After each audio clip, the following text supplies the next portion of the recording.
real giant Yorkshire puddings.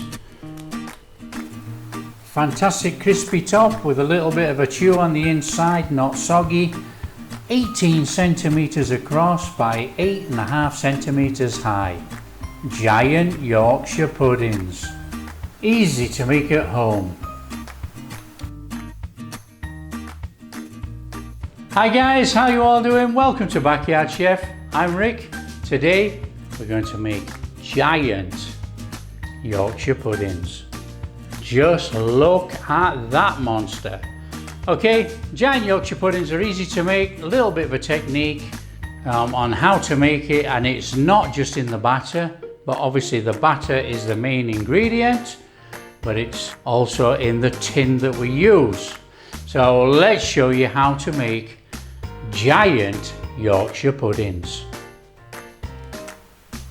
Okay guys, this starts with our flour and some eggs. So what we need to do is tip our eggs in our flour, and then we're going to give this a good beating in. We're going to mix this in. Now this is going to start off our batter nice and easy. Going to help us to have a really smooth lump-free batter. So if we can get this stirred in there before adding our milk and our water, that would be absolutely perfect. So there you can see guys, all comes together very quickly and easily, no lumps. In with our milk, in with our water, and beat it all together nice and gently. Get it all incorporated together.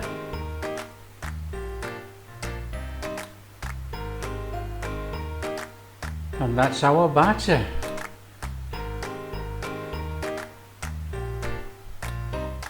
Now what I'm going to do to make it easier, I'm actually going to put it in a jug.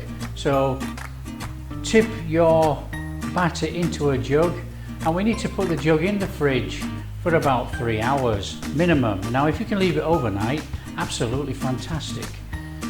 If not, leave it for about 3 hours in the fridge, and we will have a really nice batter to use. Okay, with our tins guys, what we need to do, we need to put a good tablespoon of shortening in our tins. Now you can use oil if you wish, beef dripping. Beef dripping is traditionally used to make Yorkshire puddings, but I'm using shortening. Now get your tablespoon of shortening in there, and then put the tins in the oven to heat up. Now my oven's set to 230 degrees. Whilst that's heating up in the oven, it'll take about 5 minutes.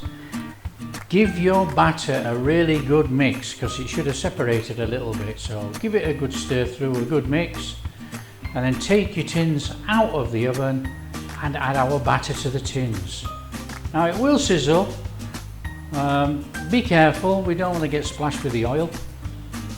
So in with the batter, and then we need to put our tins back in the oven.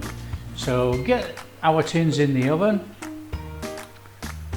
Now you know how hot your oven cooks at, but mine's set to 230 degrees, and these Yorkshire puddings will rise up absolutely beautifully.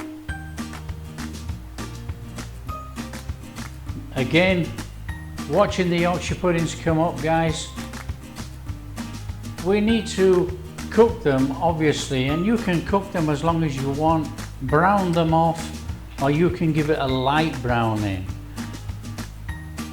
The objective obviously is to get the Yorkshire pudding to rise. This batter, cooking at this temperature, these Yorkshire puddings will rise without a problem. They will come straight up, and then we'll have these giant Yorkshire puddings.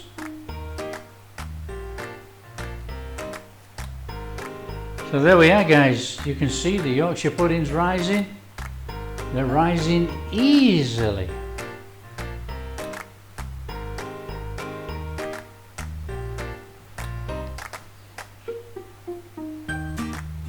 Now I like my Yorkshire puddings to be a little bit darker on the top. But again, that's down to preference, you know, whatever you like.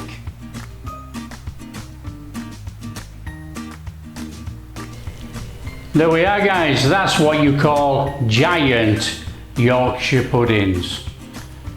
And obviously you can fill it with whatever you want. So just look at that amazing Yorkshire pudding. And what you would do, you would fill this inside here with your bits of dinner and your gravy, and you would serve it up as a giant Yorkshire pudding with the dinner inside. Absolutely fantastic. And just to prove it's not a fluke, here's the other one. Absolutely amazing. Look how big that is.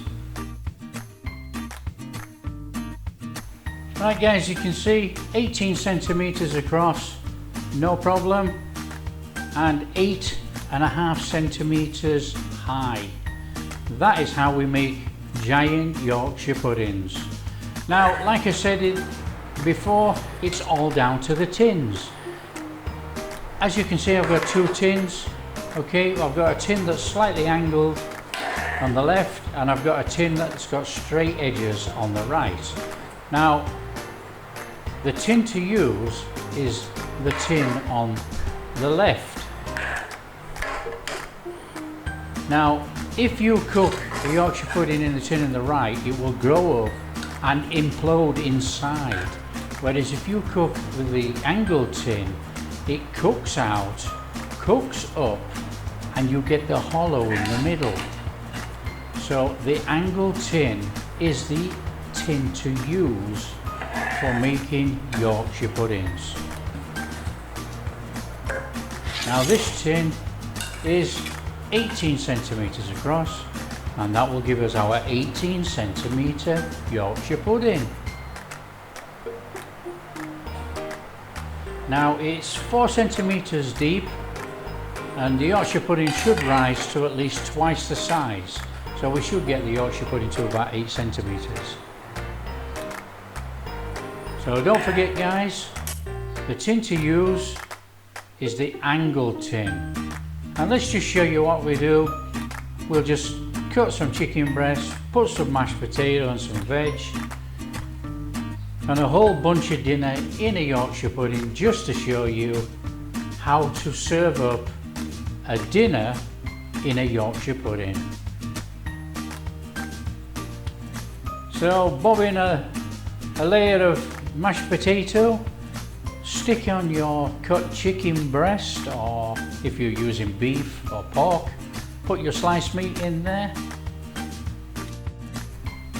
and then you want to be adding your veg.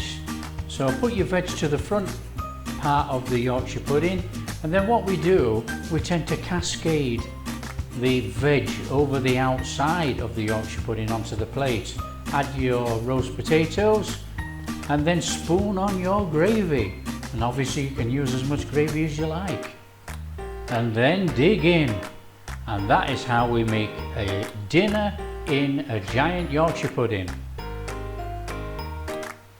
Now guys, if you like what we're doing and you'd like to subscribe, that'd be amazing. Until next time, keep safe.